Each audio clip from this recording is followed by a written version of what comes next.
आप सभी को जय मसीह की बाइबल ट्यूब यूट्यूब चैनल में आप सभी का स्वागत है। आज मैं आप सबको नील नदी के बारे में बताने वाला हूं। मिस्र का सूर्य धीरे धीरे ढल रहा था। नील नदी अपनी पूरी शान में बह रही थी।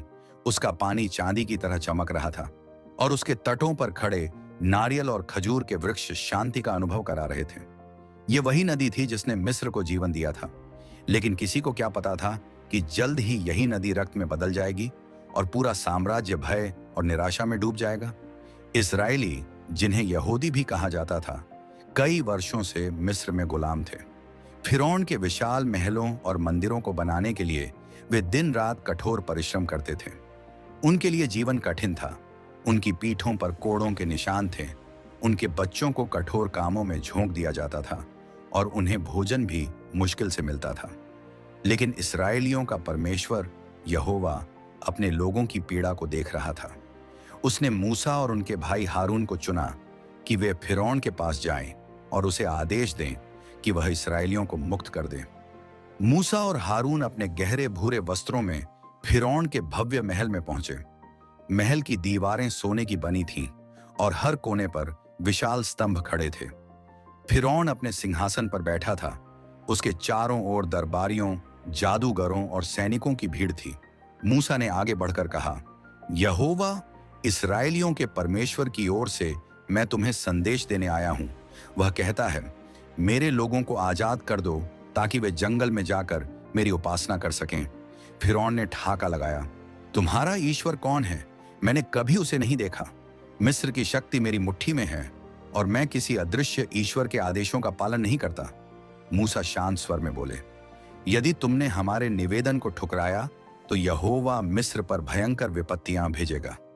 पहली विपत्ति नील नदी पर आएगी। फिरौन ने उबासी ली और अपने हाथ हिलाते हुए कहा, जाओ और मेरे समय को व्यर्थ मत करो। नील नदी मेरी देवी है और वह कभी नहीं बदलेगी। लेकिन फिरौन को नहीं पता था कि उसकी निंदा जल्द ही उसे भारी पड़ेगी। अगले दिन जब सूरज आकाश में चढ़ने लगा, मूसा और हारून नील नदी के किनारे पहुंचे। उनके साथ कुछ इजरायली भी थे जो भय और आशा के मिश्रण में उनकी ओर देख रहे थे। मूसा ने अपनी लकड़ी की छड़ी उठाई और हारून को संकेत दिया। हारून ने छड़ी को नील नदी पर उठाया और जोर से बोला, यहोवा के नाम से यह नदी अब रक्त में बदल जाए। तभी एक अद्भुत दृश्य हुआ। जैसे ही छड़ी पानी को छुई, नदी में हलचल होने लगी। पहले उसकी सतह पर छोटे छोटे लाल बुलबुले उभरे, फिर पानी का रंग धीरे धीरे बदलने लगा। वह नीला जल जो जीवन का प्रतीक था, गाढ़े लाल रक्त में बदलने लगा। कुछ ही पलों में पूरी नील नदी खून में बदल गई।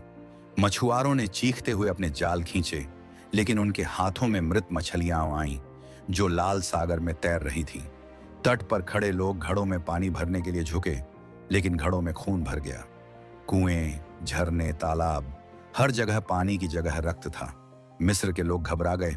बाजारों में व्यापारी चिल्लाने लगे, पानी, हमें पानी चाहिए। बच्चे रोने लगे और पशु व्याकुल होकर इधर उधर भागने लगे। फिरौन के महल में भी अफरा तफरी मच गई। उसकी सेविकाएं पानी लाने दौड़ीं, लेकिन हर घड़े में लाल खून निकला। महल के जलाशय भी रक्त से भर गए थे। फिरौन के जादूगर भी आए और कुछ छोटे कुओं में जादू करके पानी को लाल करने की कोशिश की।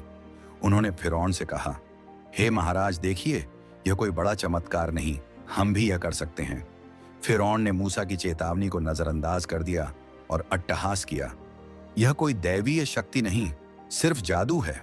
लेकिन वह यह भूल गया कि जादूगर तो कुछ छोटे छोटे जलस्रोतों को लाल कर सकते थे, पर नील नदी जैसी विशाल नदी को रक्त में बदलने की शक्ति केवल यहोवा में थी।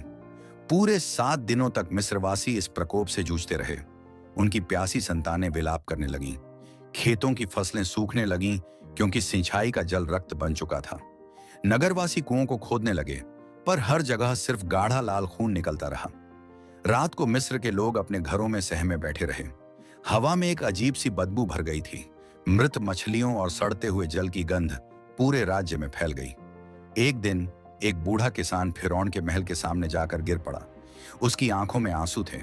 हे महान राजा, कृपा करके मूसा की बात सुने, हमारे बच्चे प्यास से मर रहे हैं। लेकिन फिरौन ने अपना सिर हिला दिया, नहीं, यह विपत्ति जल्द ही समाप्त हो जाएगी और मैं अपनी शक्ति से अपने राज्य को संभाल लूंगा। आखिरकार 7 दिनों के बाद यहोवा ने अपनी शक्ति को वापस लिया और नील नदी धीरे धीरे साफ होने लगी। पानी फिर से बहने लगा और मिस्र वासियों ने राहत की सांस ली। परंतु मूसा जानता था कि यह सिर्फ शुरुआत थी।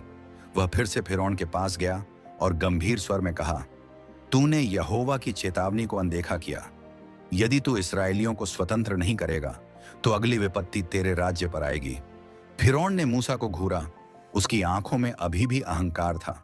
उसने सोचा कि यह सिर्फ एक अस्थायी विपत्ति थी, लेकिन वह नहीं जानता था कि यहोवा की शक्ति अभी पूरी तरह प्रकट नहीं हुई थी। अगली विपत्तियां और भी भयानक होने वाली थी।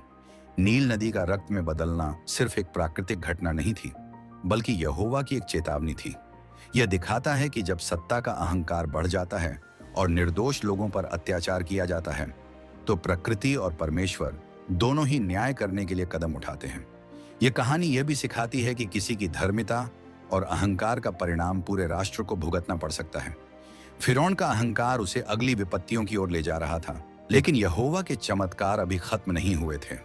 क्या फिरौन अपनी गलती मानेगा या अगली विपत्तियां मिस्र को पूरी तरह तबाह कर देंगी? यहोवा की योजनाएं अभी पूरी नहीं हुई थीं। आगे की कहानी में और भी रोमांचक घटनाएं होती हैं, जैसे टिड्डियों का आक्रमण, अंधकार की विपत्ति और अंत में लाल सागर का विभाजन। आशा करता हूं कि ये वीडियो आपको अच्छी लगी होगी। अगर अच्छी लगी हो तो हमारे चैनल को सब्सक्राइब करें और ऐसे ही वीडियो देखने के लिए हमारे चैनल से जुड़े हैं। मिलते हैं अगले वीडियो में।